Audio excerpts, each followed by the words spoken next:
Lévitique chapitre 11.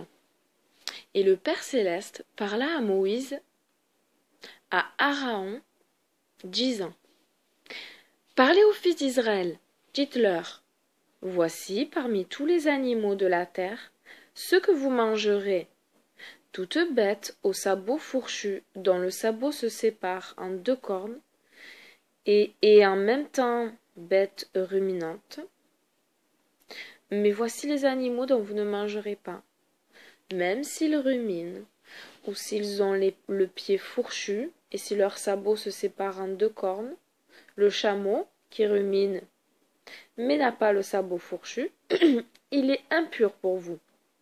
Le lièvre, qui ne rumine pas, et n'a pas le pied fourchu, il est impur pour vous. Le porc épic, qui ne rumine pas, et n'a pas le pied fourchu, il est impur pour vous. Le pourceau, qui a le pied fourchu et la corne fendue en ongle, mais qui ne rumine pas, il est impur pour vous. Vous ne mangerez pas de chair de ces bêtes. Vous ne toucherez pas à leur corps mort, ils sont impurs pour vous. Voici ce que vous mangerez de tout ce qui est dans les eaux. Tout ce qui a des nageoires et des écailles dans les eaux, dans la mer et les torrents, vous en mangerez. Et ce qui n'a ni nageoire ni écailles dans les eaux, dans la mer, dans les torrents, parmi tous les êtres que les eaux produisent, et parmi tous ceux qui a vie dans les eaux, est impur.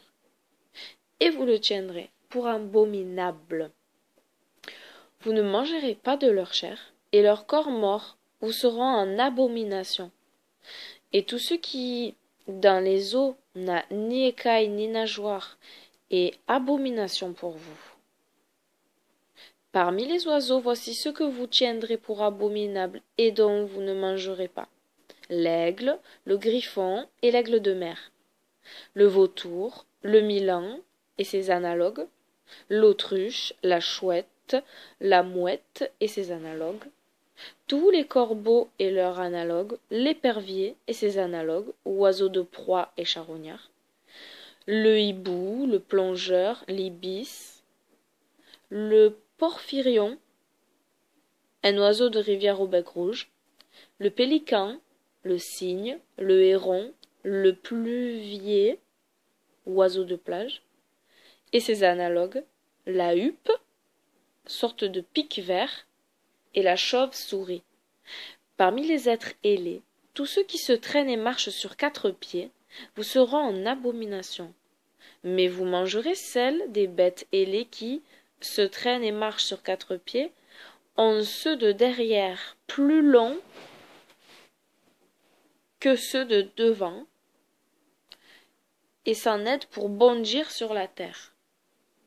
Parmi les bêtes ailées, vous mangerez celles-ci: le brucos et ses analogues, l'atacos et ses analogues, l'aphiomachos et ses analogues, la sauterelle et ses analogues, différentes variétés de sauterelles. Tout reptile quadrupède parmi les bêtes ailées est pour vous abomination. Par eux vous serez souillés. Quiconque aura touché leur corps sera mort. Quiconque aura touché leur corps mort sera impur jusqu'au soir. Quiconque aura enlevé leur corps mort lavera ses vêtements et sera impur jusqu'au soir. Parmi les bestiaux, ceux qui ont le pied fourchu et le sabot séparé et qui ne ruminent pas seront impurs pour vous. Quiconque aura touché leur corps mort sera impur jusqu'au soir. Parmi les bêtes sauvages, celles qui marchent sur des mains et qui marchent sur quatre mains seront impures pour vous.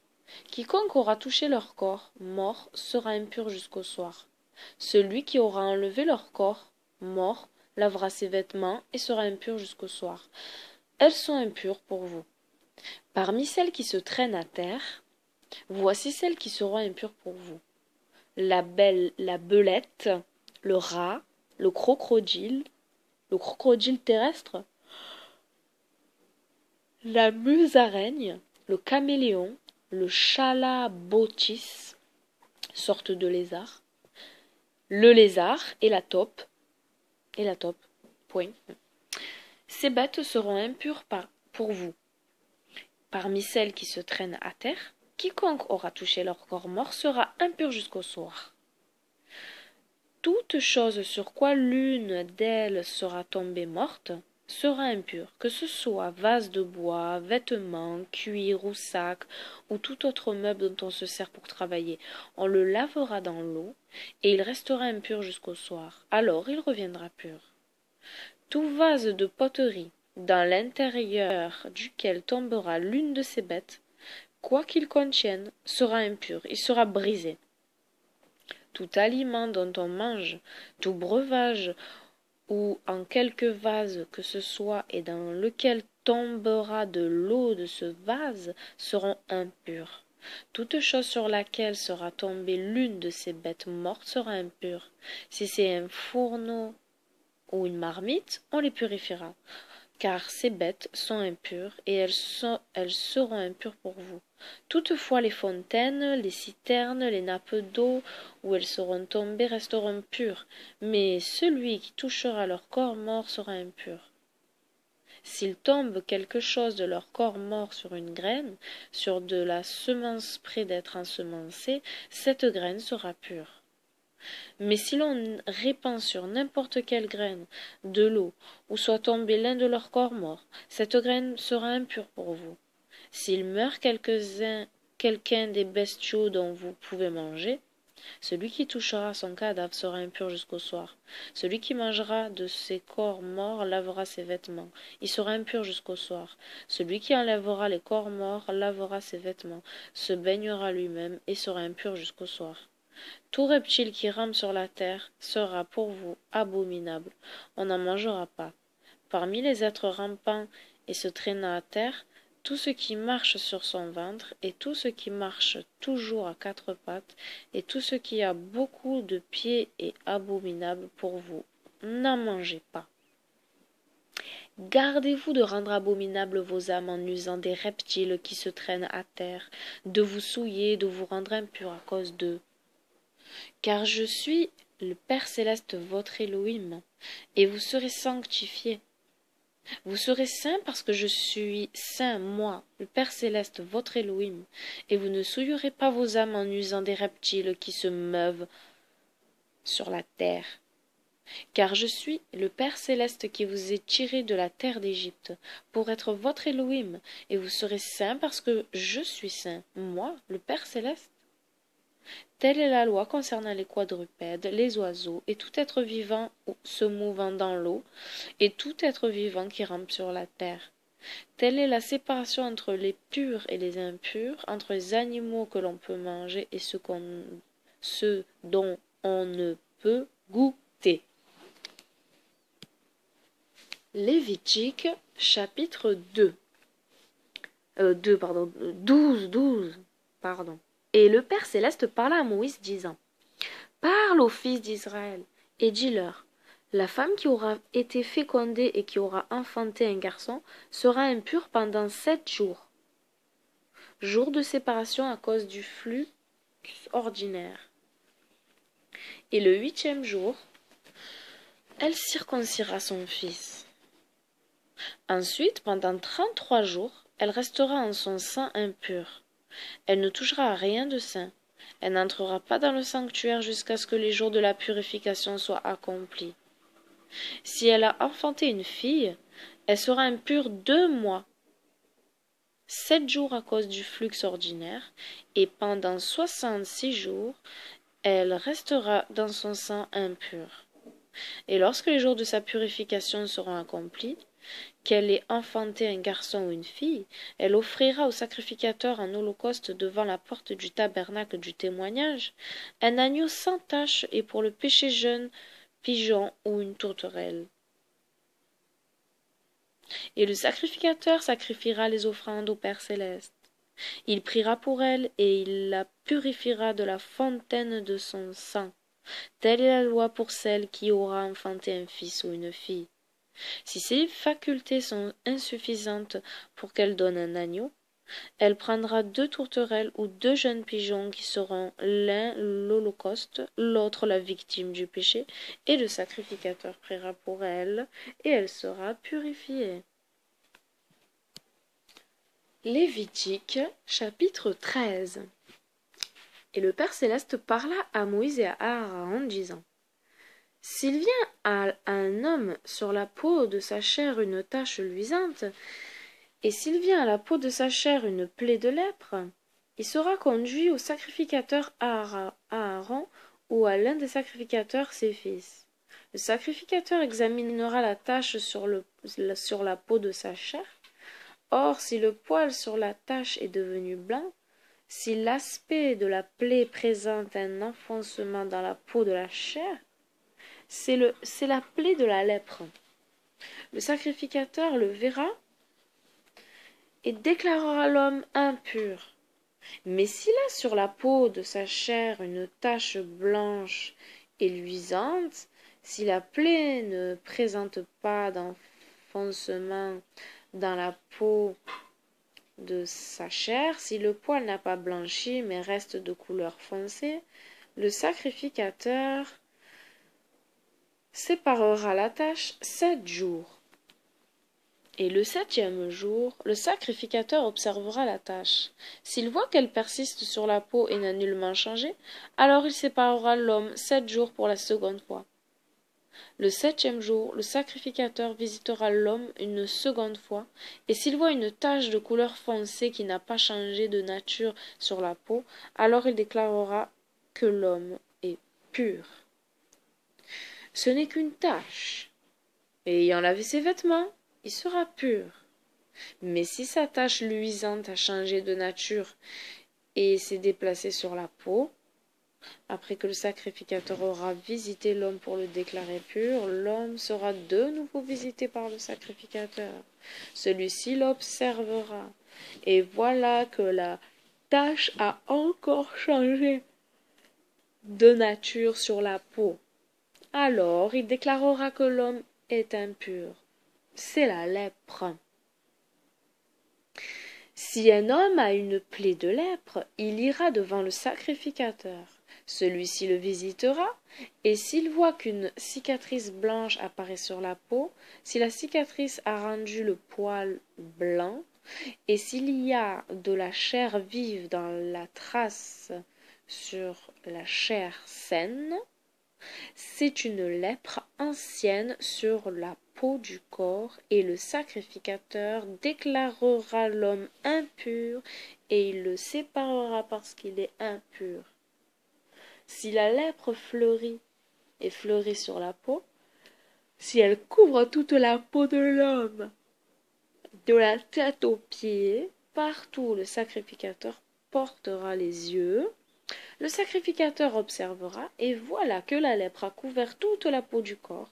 Alors il déclarera l'homme pur quant à la tache, car elle a changé et est devenue blanche, l'homme est pur.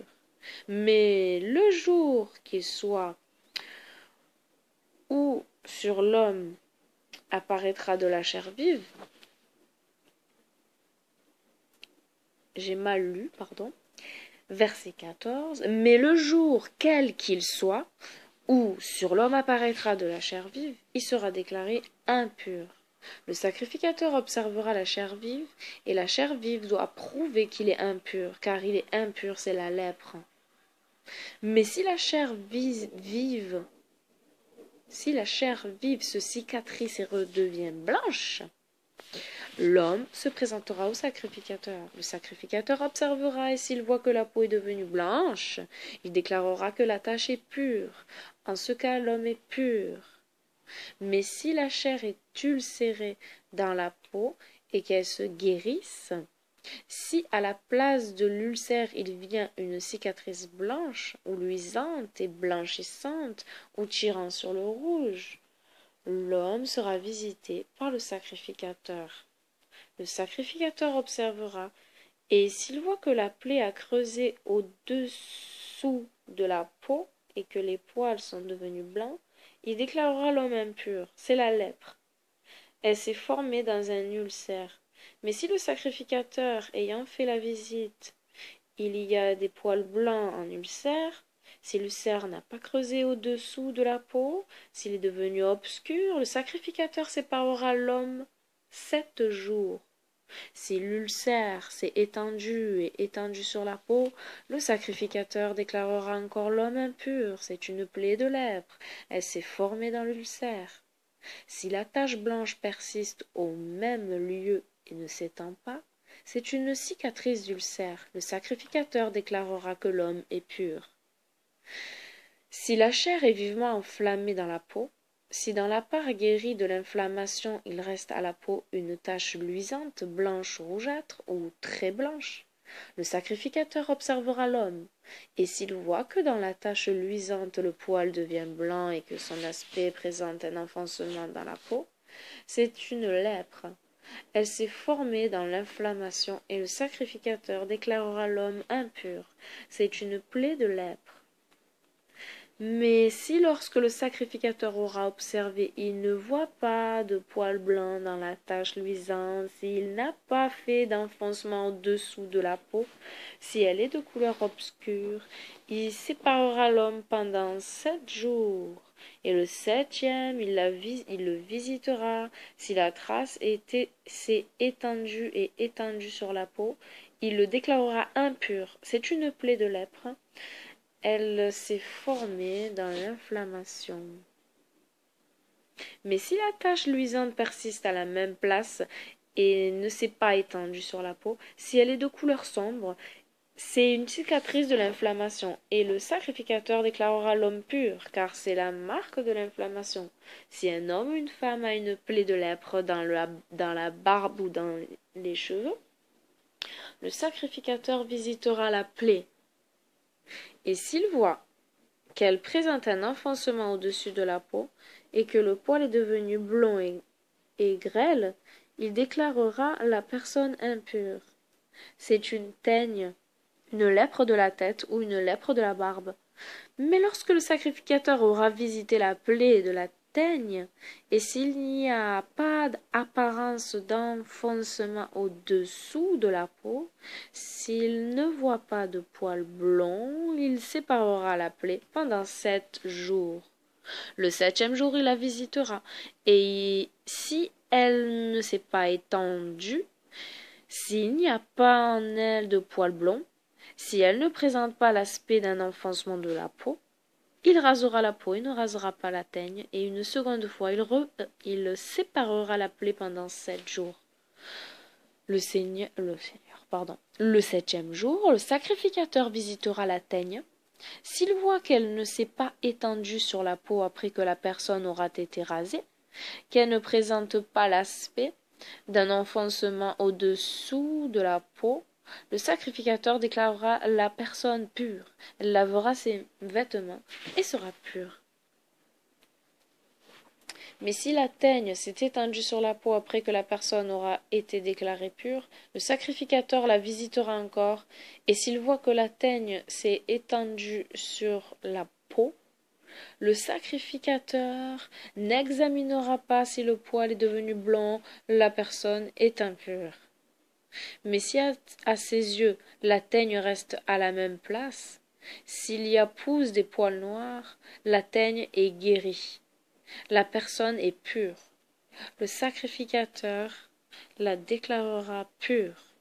Si un homme ou une femme présente à la peau des taches blanches et luisantes, le sacrificateur observera, et s'il voit que sur la peau il y a des taches blanches et luisantes, c'est une dartre farineuse qui s'est produite à la peau. La personne est pure. Si un homme perd ses cheveux, il est chauve, il est pur. S'il perd les cheveux de devant la tête, il est chauve sur le front, il est pur. Si, soit au sommet chauve de la tête, soit au front chauve, survient une plaie blanche ou rouge, l'homme a la lèpre, au sommet de la tête ou au front. Le sacrificateur le visitera, et s'il voit qu'il y a une plaie blanche ou rouge au sommet de la tête ou du front, ressemblant à la lèpre ordinaire sur la chair, l'homme est lépreux, le sacrificateur le déclarera impur, la plaie sur la tête. Bien, Samuel.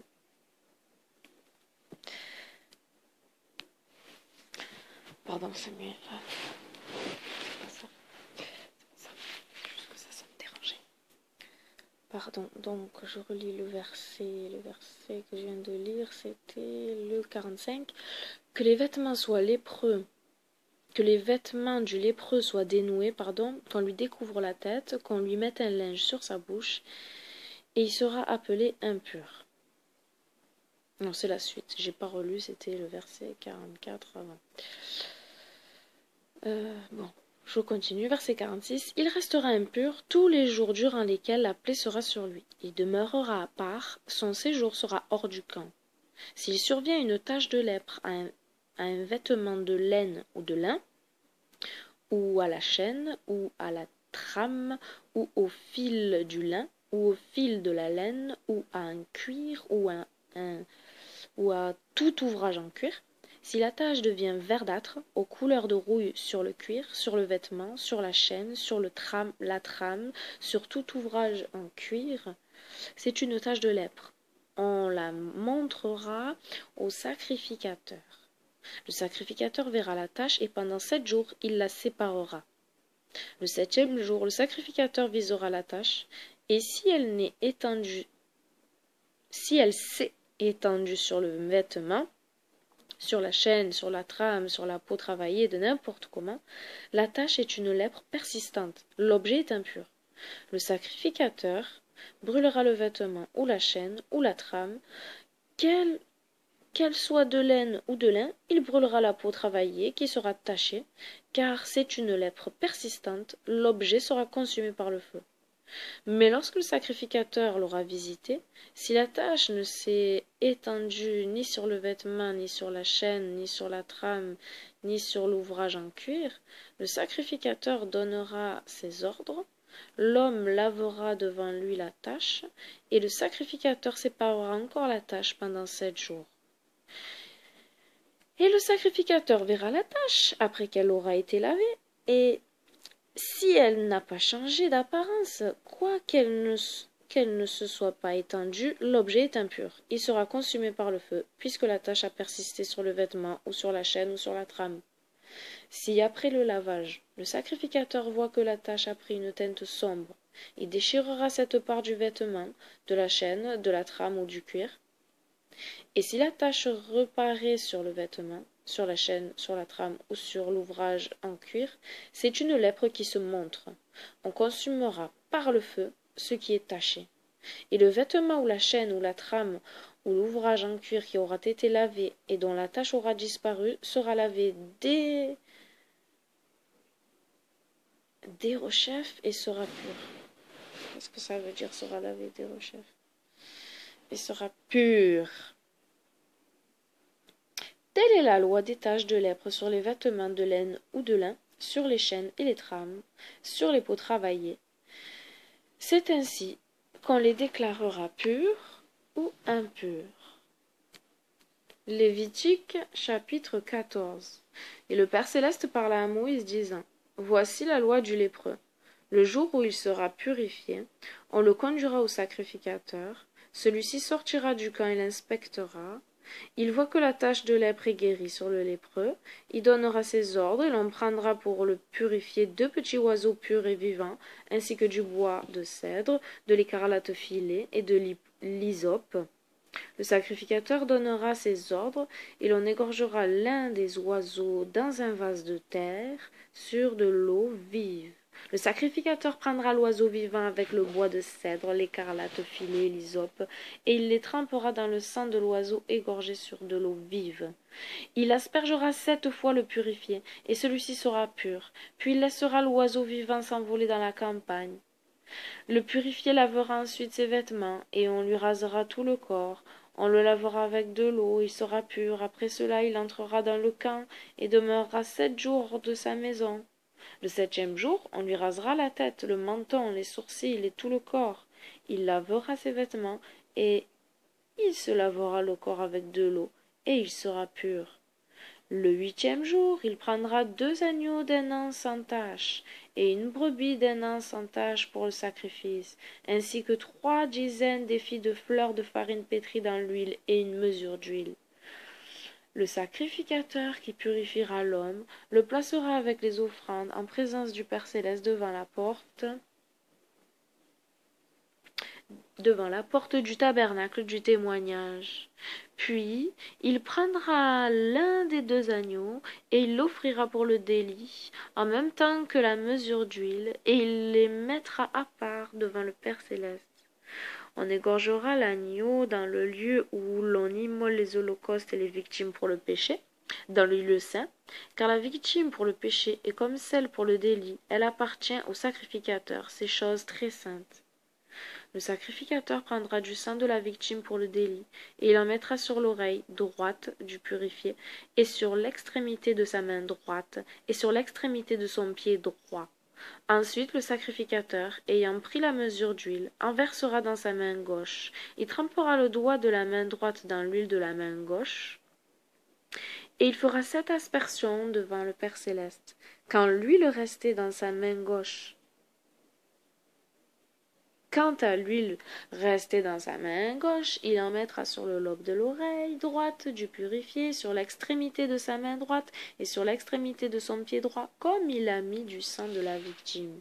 Puis il répandra le reste de l'huile qu'il aura dans la main sur la tête du purifié, et il priera pour lui devant le Père céleste. Après cela, le sacrificateur fera le sacrifice pour le péché, et il priera pour celui qui est purifié de son péché. Et le sacrificateur égorgera l'holocauste. Il portera l'holocauste et le sacrifiera sur l'autel devant le Père céleste, et il priera pour l'homme, et celui-ci sera purifié. Si l'homme est pauvre, si ses facultés sont insuffisantes pour qu'il apporte ces choses, il prendra comme offrande un seul agneau pour le délit, afin de se rendre propice. Et il présentera un 10e défi de fleurs de farine pétrie dans l'huile en sacrifice, et une mesure d'huile, et 2 tourterelles ou 2 jeunes pigeons, selon ce que lui permettront ses facultés, l'un pour le péché et l'autre pour l'holocauste. Le 8e jour, pour être purifié, il portera ses offrandes au sacrificateur devant la porte du tabernacle du témoignage en présence du Père céleste. Et le sacrificateur ayant pris l'agneau du délit et la mesure d'huile, il les placera comme offrande devant le Père céleste. Il égorgera l'agneau du délit, il prendra du sang de la victime, et il en mettra sur le lobe de l'oreille droite du purifié, sur l'extrémité de sa main droite et sur l'extrémité de son pied droit. Ensuite, le sacrificateur se versera de l'huile dans la main gauche, et avec le doigt de la main droite, il fera devant le Père céleste 7 aspersions de l'huile de sa main gauche, et le sacrificateur mettra de l'huile de sa main gauche sur le lobe de l'oreille droite du purifié, sur l'extrémité de sa main droite et sur l'extrémité de son pied droit, à la même place qu'il a mis le sang de la victime pour le délit. Ce qui restera d'huile dans la main gauche du sacrificateur, il le répandra sur la tête du purifié, et le sacrificateur priera pour le purifié devant le Père céleste. Il sacrifiera les tourterelles aux jeunes pigeons, selon ce que les facultés du purifié lui auront permis d'apporter, l'une pour le péché, l'autre pour l'holocauste avec le sacrifice, et le sacrificateur priera pour le purifier devant le Père céleste.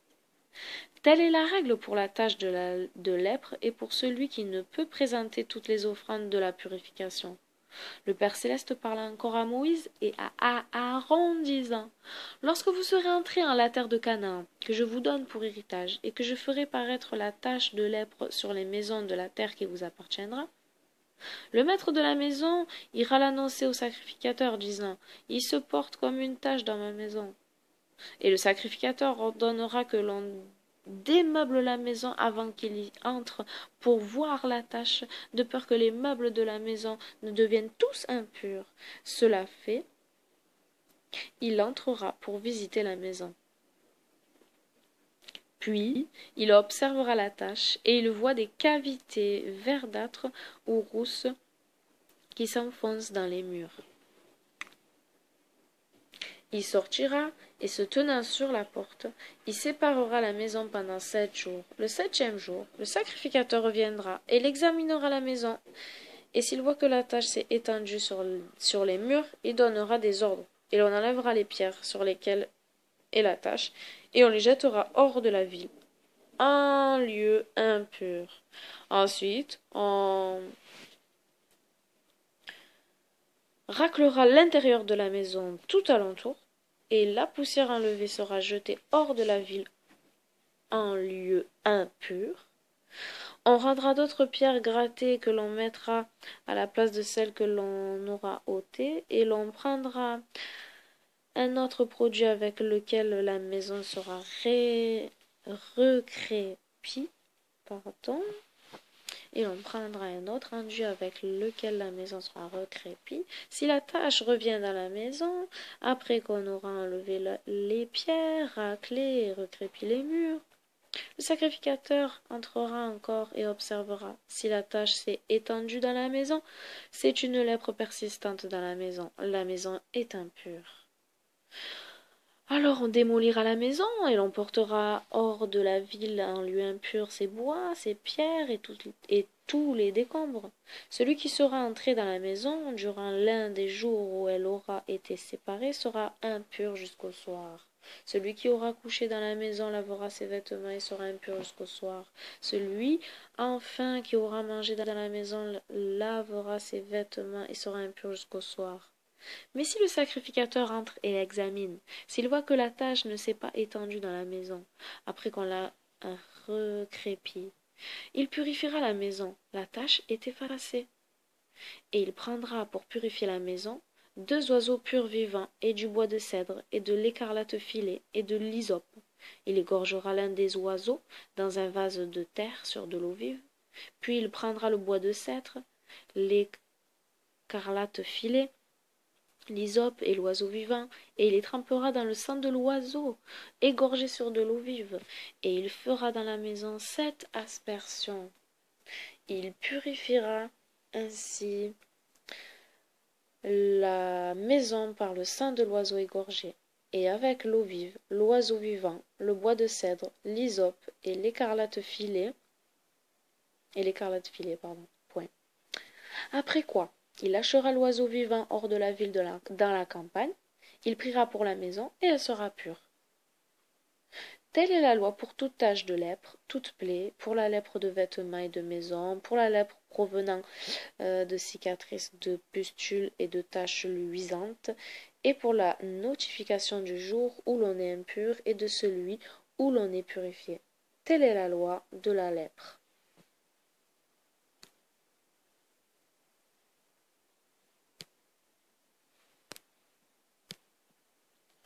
Lévitique chapitre 15.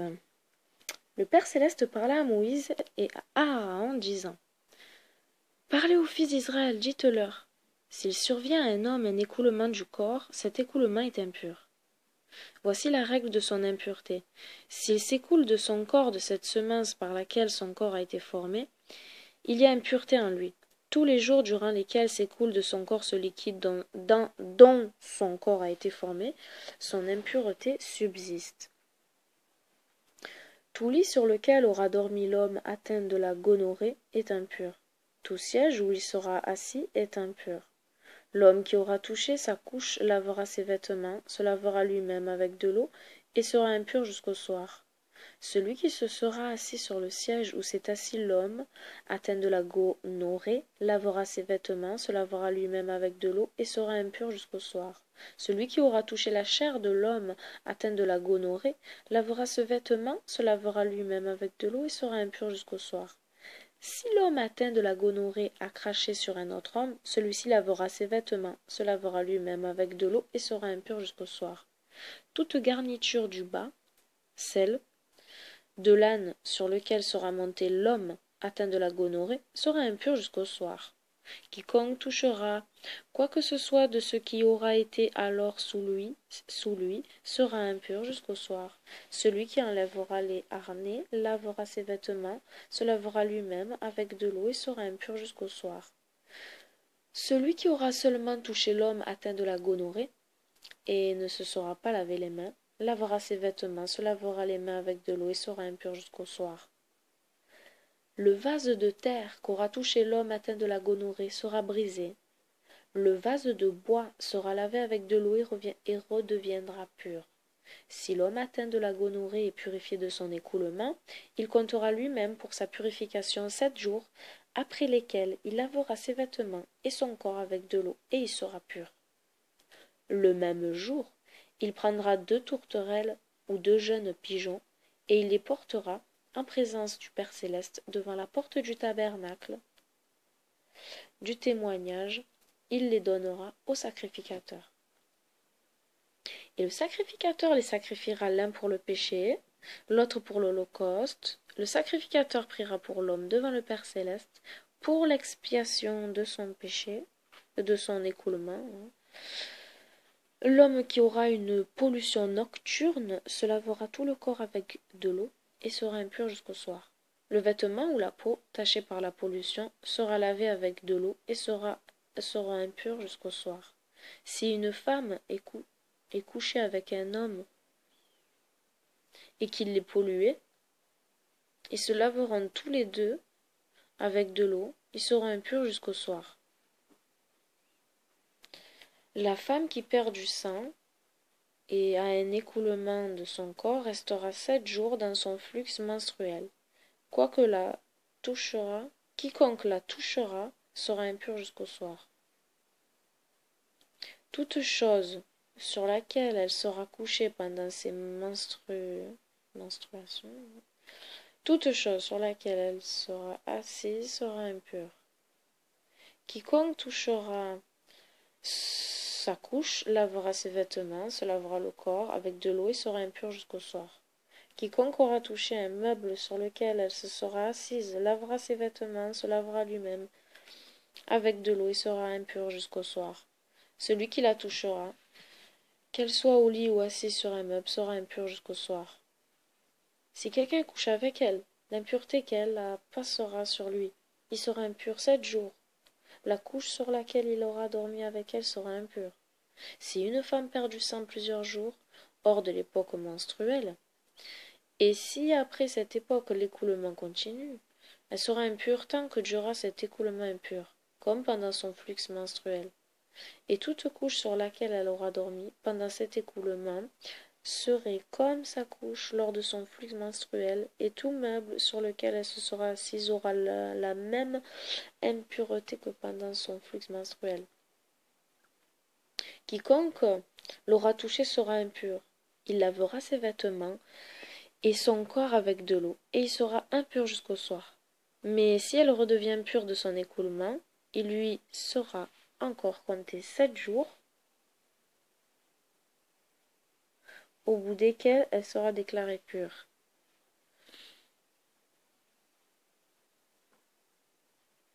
Je pense qu'il y a une erreur là. Mais si elle redevient impure, non, de son écoulement, il sera encore compté 7 jours. Bon, verset 28, là, j'ai pas compris. Et le 8e jour, elle prendra 2 tourterelles ou 2 jeunes pigeons qu'elle portera au sacrificateur devant la porte du tabernacle du témoignage. Le sacrificateur les sacrifiera, l'un pour le péché, l'autre pour l'holocauste, et le sacrificateur priera pour elle devant le Père céleste, en expiation de son flux impur. Ainsi vous apprendrez aux fils d'Israël à se garder de leur impureté, et ils ne mourront pas à cause de leur impureté, pour avoir souillé, par elle, mon tabernacle. Telle est la loi de l'homme atteint de la gonorrhée, de celui à qui survient une pollution qui le rend impur, de la femme qui perd le sang du flux menstruel, et de l'homme atteint de la gonorrhée ou d'un écoulement. C'est une loi pour l'homme et la femme, et pour l'homme qui aurait commerce avec une femme pendant ses menstrues, pendant ses règles.